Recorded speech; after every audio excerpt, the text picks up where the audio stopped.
safe working conditions, permanent jobs, regularization of contract workers. On Monday, March 10th, vote Felicia Thomas and Team Sacrosanct, united in preserving the sacred rights of workers. Your vote matters. Your rights are sacred. The Excel brand delivers quality service. I would recommend Omega Excel to everyone. Take care of yourself, take care of your health with Omega Excel. If Omega Excel works for me, it will work for you. Over a period of time, I started feeling stronger in my knee where I could add more pressure. Oh gosh, this place hot. And the AC in this car not working. Check Ryan Air. Ryan Air is ranked among the best in TNT for auto air conditioning service. They specialize in repairing and servicing all makes and models of vehicles and heavy equipment. They also stock a wide range of parts. Give them a call at 640-5828 or visit them at number 41 King Farm Road, Tacarigua, or email ryanairac@gmail.com. For prompt and efficient service, look no further than Ryan Air. Thank you, Master Control, and we are back. Yes, we are back. Joining us is a man who is no stranger, of course, to the Observer. Let me say a pleasant good evening, and hope he's having a good cool down based on the activities for the last 2 days. Let me say a good evening to UNC Public Relations Officer, Dr. Kirk Magle. Good evening to you and your listeners. Yes, indeed. And our viewers as well. Yes, and your viewers too. Like I said, the Merry Monarch has exited the stage. The dust has settled. We want to say congratulations to all the winners, everyone who was able to cup whatever title over the season. Now we get back to business, as we had a former Prime Minister say, "Fet over, back to work, Fet done." Where are we at this point in time, looking, of course, at the fact that the entire process for screening has been completed by the party? Setting the tone, of course, is the honorable leader of the party, making it clear in some advertisements that this election is about putting people in office who will seek the interests of the citizens. It's not about power or titles, but people who will get the job done. You want what's best for yourself, your family, and your country. What are we talking about? Well, Trinidad and Tobago is nothing like it was 10 years ago. For those who can remember 10 years ago, this is not the Trinidad and Tobago we know and love. We've experienced 10 years of destruction by Keith Rowley and Stuart Young, who was his Gary Sobers, and now is his mini-me anointed soon-to-be Prime Minister, if they have their way. But you know there's a lot of controversy about that, because Keith Rowley did not say he was resigning as political leader of the PNM. When Eric Williams resigned in 1973, many people forget that he did resign he did plan to resign in 1973. I believe he did write his letter and everything. Yeah. He also resigned from the party, right? And so there was a leadership contest in the party. Carl Hudson Phillips was emerging as the next leader, but then there was a movement to bring Eric Williams back. Some say it was a coordinated movement, but whatever the facts of the matter, he was brought back, and Carl Hudson Phillips eventually had to leave the party. But very interestingly too, nobody in the PNM is asking Keith Rowley to come back. Nobody is asking him to stay. We all say good riddance to Keith Rowley, and we want to say good riddance to Stuart Young. They have destroyed this country in every area: education, infrastructure, energy, the economy, foreign exchange, crime, health, every single sector. We are just teetering on the edge of being a permanently failed state.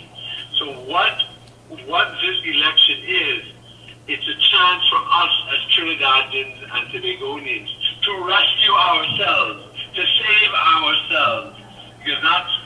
exactly what democracy allows us. We don't have to do a military takeover, a coup, as you would in a non-democratic system. We have a democratic system. This year, we have the chance. And so, for those who are falling, because we see the PNM doing this, they're going on this race discourse. They are getting people to coordinate resignations one after the other and keep talking about racism in the UNC, which is so ridiculous. That's the party that had two red gorillas ripping off a yellow sari off a woman at a family day, and Stuart Young said it's all good fun. That's the party that told its supporters that Calcutta ship is coming, and make sure that Calcutta ship doesn't come. That's the party that talks about taking your cocaine broom, your PNM cocaine broom, to sweep out the UNC evil spirits.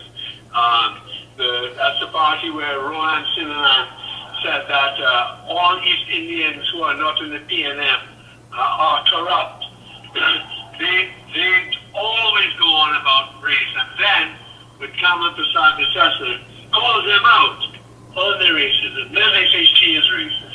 It is ridiculous. But let me ask you this. Let me ask you this, Doc. I mean, and you're right. I mean, there's always going to be that race card that seems to come out conveniently, and there's always that timing that you ask yourself, all right, there's so many issues, there's so many things we have to deal with, and we're talking about hardcore facts. But why is it that many people still fall victim to that propaganda machine? I mean, when you hear about it going all the way back to your grandparents, your parents, and when you start to connect the dots and you look at the political history, you ask yourself, how could right-thinking people who need to be focused on making the country better, and as it says here, what's best for yourself, your family, and your country, continue to fall victim to what is being laid out and the propaganda by the PNM? Well, I think the late Morgan Joe said it best when he said that the PNM are a cult. Unfortunately, they're like a death cult. And it's very sad and dangerous and scary. Because I remember the 2020 elections when I was very active campaigning online and getting into all sorts of debates, and nobody could beat me on any facts. It is plain fact that everything was better under Kamala Prasad Desai. Security, the cost of living, the economy, education, the infrastructure, everything. It's provable. It's observable better. And then there were some people who they couldn't make any arguments anymore, and then they started to say, well, I would rather suffer under the PNM than prosper under the UNC.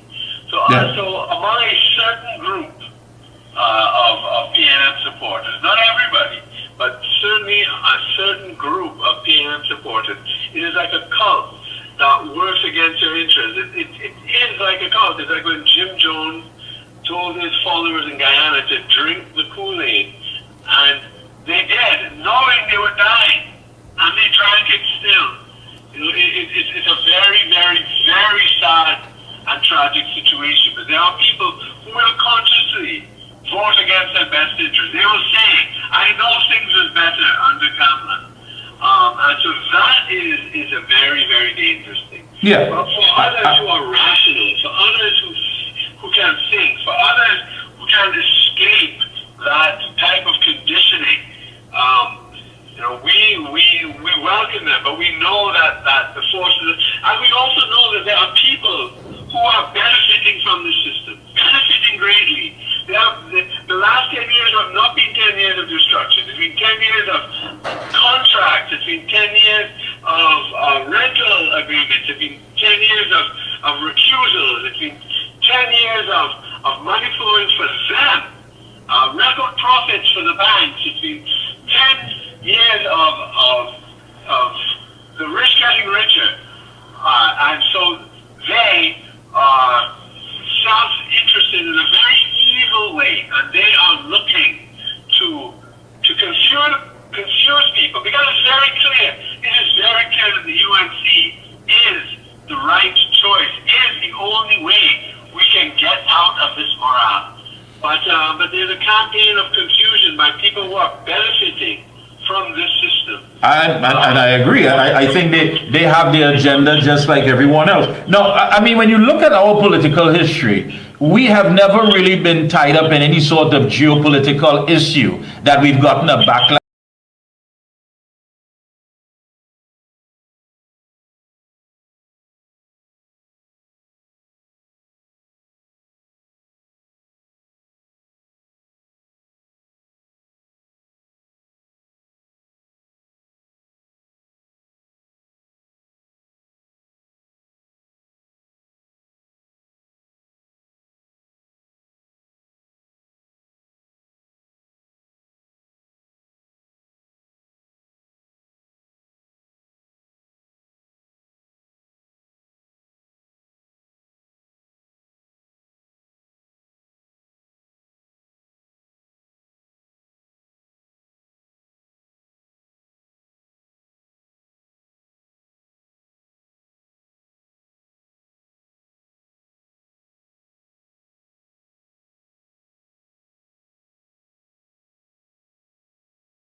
the matter with respect to the promotions and whatnot. And this police commissioner said he's not going to take on that, and he's not going to, really crash the whole thing and whatnot. He will continue as normal. And just as well as the ammunition that's missing, he said it's been accounted for. But yet you had another murder just recently in Tabaki there, and the bullet representative from the army was found. Now, how could we trust people like them? And then again, I hope people really come to their senses, because you have Stuart Young, who denied people during the COVID from coming back home, for people to bury their relatives and all this kind of thing. Plus, he's the man who officiated in the Paria fuel thing with so much of men died, 4 men, and no compensation, nothing at all for these workers and the family, really, So I am asking the question, are we? And then again, you see now, with the CARICOM contingent that coming here for the election, the observers. Yeah. We see that it is the wife of the Attorney General. Reginald Amos's wife is the secretary of that organization. So we really in for a rough time. There will be absolutely no transparency. But as I said, we're going to see the state apparatus at work here, because when Rowley and them shook the dogs at you, the fellas and them hesitating, they're going full-fledged, You understand? This is why you see they keep putting the commissioner of police who they want, they put a president who they want, they put everybody who they want. Will toe the line for them. And as I say, I hope the people in this country, because look, Imbot, just could you imagine if, Mikey, Imbot is saying that the money has been accounted for. Yeah. Yeah, and all the Falabulu and what other things. Where the hell the money is? The Auditor General said there is no trace of the money, no authentication to say when you have documents to say. But he is telling people that the money has been accounted for. There's some error and what have you. But we are asking, we want the police investigating it. Nothing. So this money just disappear. And what they're going to say, all right, they will make sure they put things in place to ensure it doesn't happen again. Thanks a lot, my friend. Appreciate that. Thank you so much. Yeah, you're right. The money is missing. They've decided not to go after, So it's quite interesting. All right, we'll be right back. We'll be speaking to, of course, PSA First Vice President, and she's vying for the President of the Union, part 2, our interview with Felicia Thomas. We'll be right back after this break.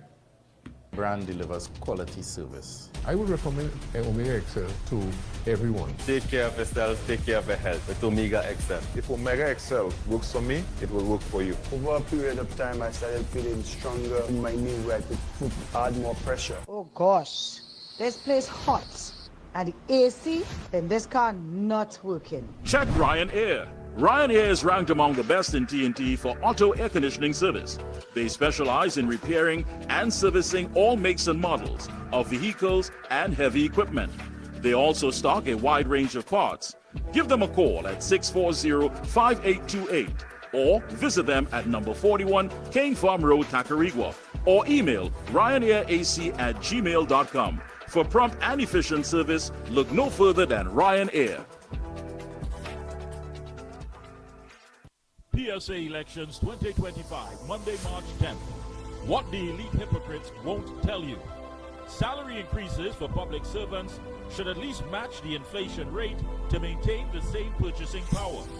The cost of living in the last 10 years have increased at an estimated 34.72%.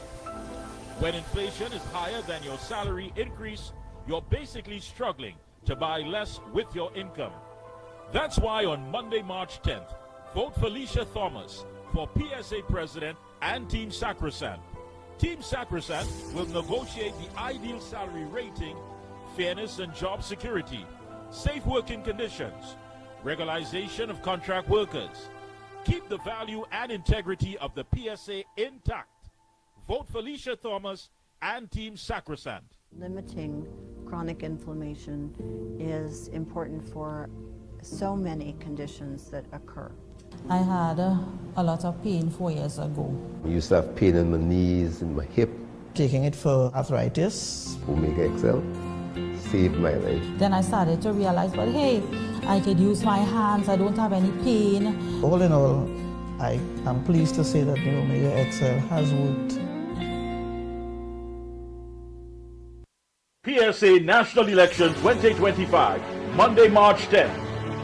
Vote President Felicia Thomas.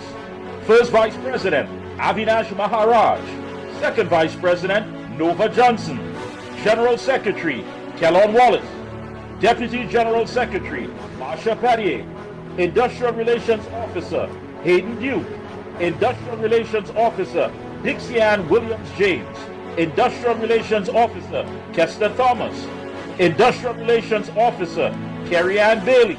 Industrial Relations Officer Nakisha Leander McLeod. Treasurer Stephen Jitan. Trustee Chanel Pinland. Trustee Nicole Daniel. Monday, March 10th.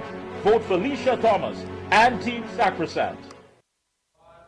And we're back. Thank you so much, Master Control. Thank you indeed. And of course, Ramadan Kareem to the Muslim community, to all our Islamic brothers and sisters.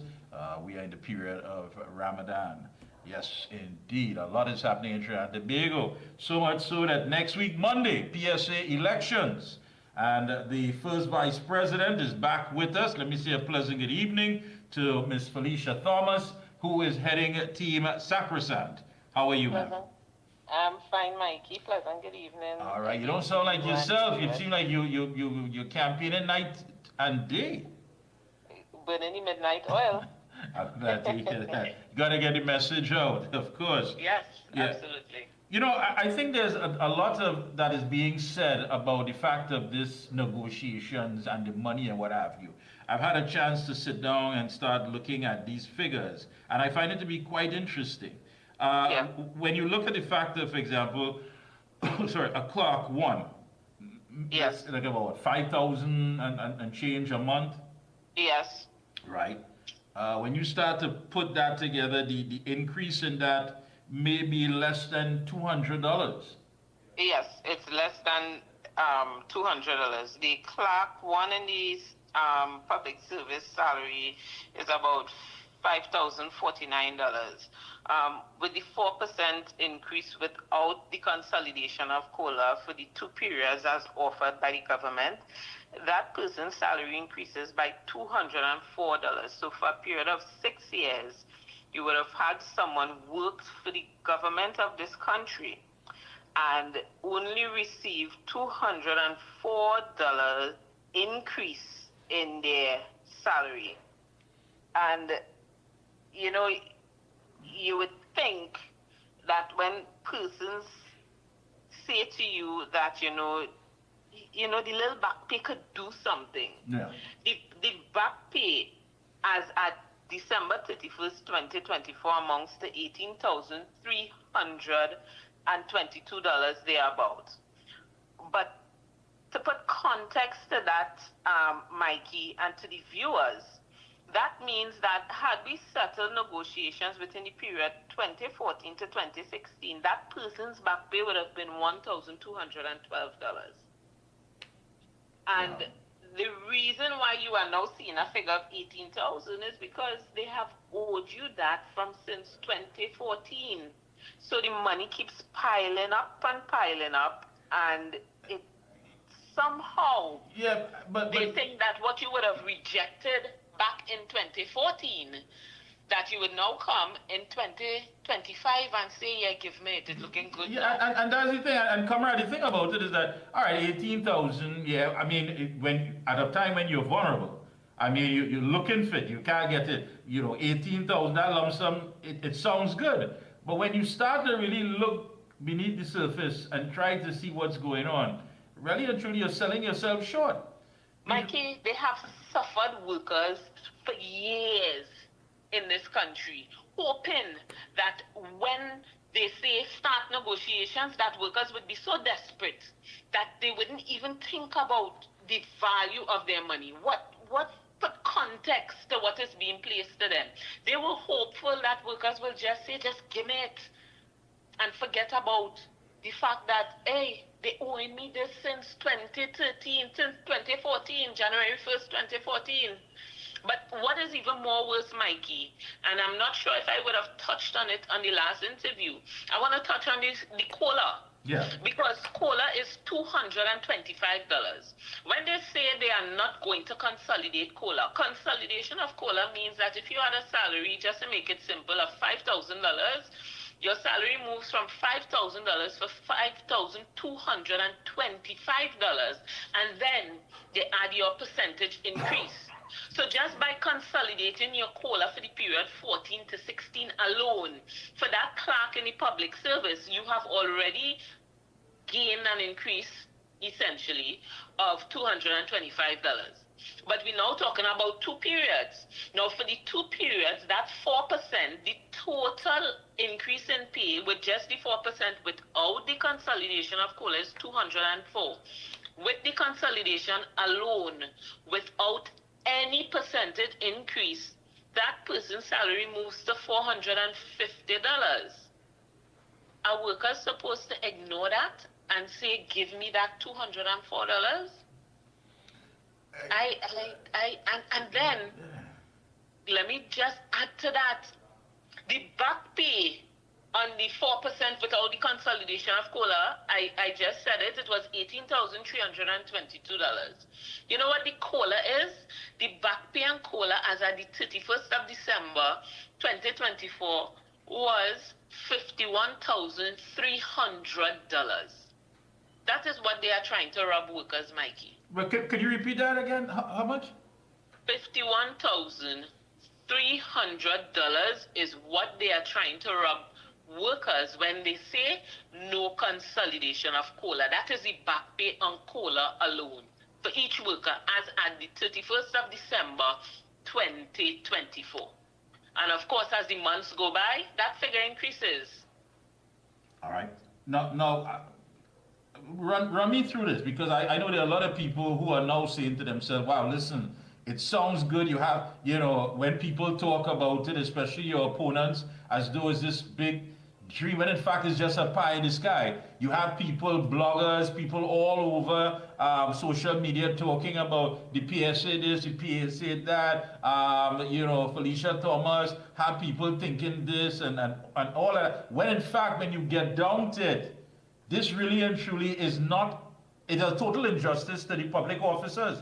Totally. Bear in mind, the figures we are talking about here doesn't even relate to the fact of the inflation rate. Because while that, of course, keeps moving up and the money keeps getting smaller, it means that your purchasing power becomes less and less. And that's the part they seem to conveniently omit from this entire equation. Correct. But Mikey, let me just correct you with one thing. You said my opponent. You're breaking up a bit. I don't know if we're losing a bit. You said my opponents and persons on social media, I call them PNM activists. That is what they are. Simply put, they are PNM activists. No, but these are the same people who are talking about those who are using the union to just simply get themselves into politics in some party or whatever, but yet they're showing their hand, because what they are saying is not in the interest of public officers. They are basically telling public officers to settle for less. Settle for less. Your purchasing power means nothing. And that is why I refer to them as PNM activists. They have done research. I don't know if you're moving around again, but we had you good before. Are you hearing me clearly? Loud and clear now. Go ahead. I said that they are PNM activists. They are promoting, they are not advancing the interests and welfare of the membership. They are not supporting the interests of the membership. They are supporting the interests of the government. And if I call them PNM activists, and that is what they are. They have done no research. They are not informed, but they want to lead the membership. Over the period, and just to give some data, because you mentioned the inflation, that was one of the reasons why the 4% was rejected. When you talk about a $204 increase in salary for somebody over a period of 6 years, and that person losing $51,300 in back pay, when we look at the data, Mikey, over the period, and I want to look at, we did some research, from 14 to 20, and we stopped at 2023 because that is as far as the CSO data went. You had full inflation of 4.2%, but they are offering you a 4% increase. Where are you getting the rest of money to the grocery? And we know as public officers, most of your money spent on food. Where are they getting how are they filling the gap to take care of that gap that the 4% does not take care of? And also another piece of data, because you hear persons saying, just sign the 4%, let me look for the next period. That behavior has caused public officers to lose 72% of their purchasing power. Why do I say that? Over the period 1996 up to 2023, you would have had food inflation of 323%. That's right. The overall increases to public officers for that same period was only 68 cents, Mikey. Headline inflation, 140%. And therefore, there's now a gap between the 140 and the 68, a gap of 72% loss in purchasing power for the public officer. At what point are we going to see that that must stop? That must not be placed in a position where they have to continually say, look for the next period, let me just take what we get. Yeah, but they are facing the supermarket today. Yeah, but I think that's basically how they intend to set this thing up. To catch you at a point again when you're most vulnerable and say, look, listen, here's a nice lump sum, here's something, settle for less, sell out. And you have people who are putting themselves up to lead the union, to lead the interests of public officers, when in fact, all they're doing is just telling them, sell out. Yeah, you're right. Take whatever is on the table. We will settle that after. We'll get that after. Now, when you talk about this 4%, does this cover the entire period or is it 2% by 2%? It is 2% by 2%. And let me add insult to injury. The other part that they are not promoting, because they are calling on pensioners as well. And I think I mentioned this in the last interview, that while they are offering the 002, 002 for those 2 periods, for the pensioner who would have been sitting back and waiting for negotiations to be settled so that they could feel a bit of an ease, they have said to us that they are not paying any back pay, any arrears to the pensioners. What they are offering is a buyout of $4,000 to pensioners. That could not be right, and we could not accept that. So just as we are advocating that more must be given to our public officers, our current officers, we are demanding that the same, whatever is given to the existing officers must be given to our pensioners. They must get the fullness of their back pay, including the arrears. I agree with you. I mean, it seems as though what they're doing is creating a cycle of poverty. You're telling me that public officers then are going to be just part of the working poor? When is that cycle broken? When are they going to have home ownership? Why is it that, the elite hypocrites are the only ones whose children could travel abroad and go away to study and all of these things? Why but the life of public officers who work, you call upon them, they do the work that is needed. Why do they always have to end up with something that is totally unfair? And Mikey, that is why Team Sacrosanct will continue to fight and advance a better day on behalf of public officers and all workers throughout Trinidad and Tobago, because just as the Prime Minister would have taken care of himself and his family, and he would have secured an inheritance for his children and his children's children, likewise Team Sacrosanct has set out to do the same on behalf of workers. Great. Monday, of course, the big day. I know there are many polling stations. Just to let the public know that we will have you one more time. There's a special show this Sunday right here on Gael TV, on Real Media, on Workers' Rights, right here, of course, from 6 p.m. to 7 p.m. this Sunday. We have a lot to discuss. We'll be talking again to the first vice president who is vying for the president of the PSA. It's very important, so we give them all the logistics, all the particulars, everything that you need to know. So all along we're hearing these figures being bandied about, but when you start to connect the dots and put them together, it's basically nothing. These lump sums is because they owe that money to these public officers. And now that things are hard and they're trying to keep their head above water, it sounds good, 18,000, 20,000, but what next? What comes after? And I think that's the key. And what comes, we will talk about.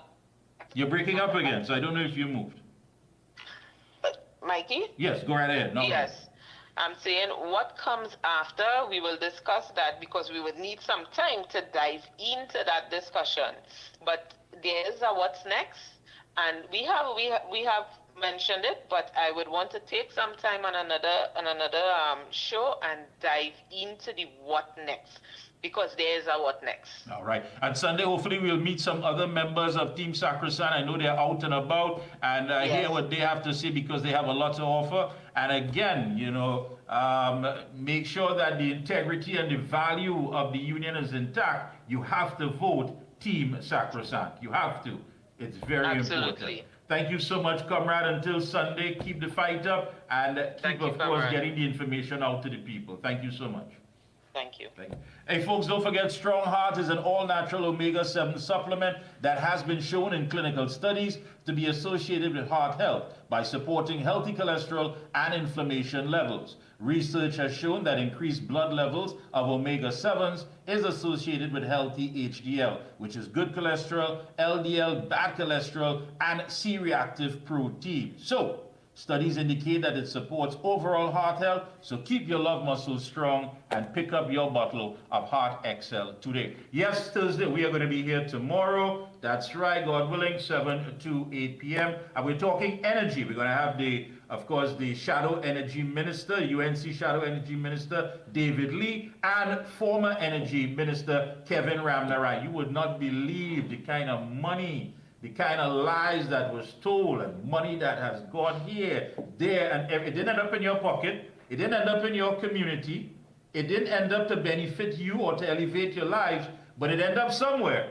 And that's the thing. We had to follow the money. The man who coming in as Prime Minister always said, follow the money. But if you follow it, it's so embarrassing, you don't know what to say. Folks, we are going to be here tomorrow again, so you got to tune in, The Observer. And on Sunday, 6 p.m. to 7 p.m., we'll be talking to some good folks on Sunday. Until then, be safe out there. Again, it's Lenten season. You may, of course, want to stay away from whatever activities. It's all upon you. Again, to our Christian brothers and sisters, have a wonderful evening, and to the Muslim community as well. Well, the action has started, but we know what we got to do. Until then, have a good one.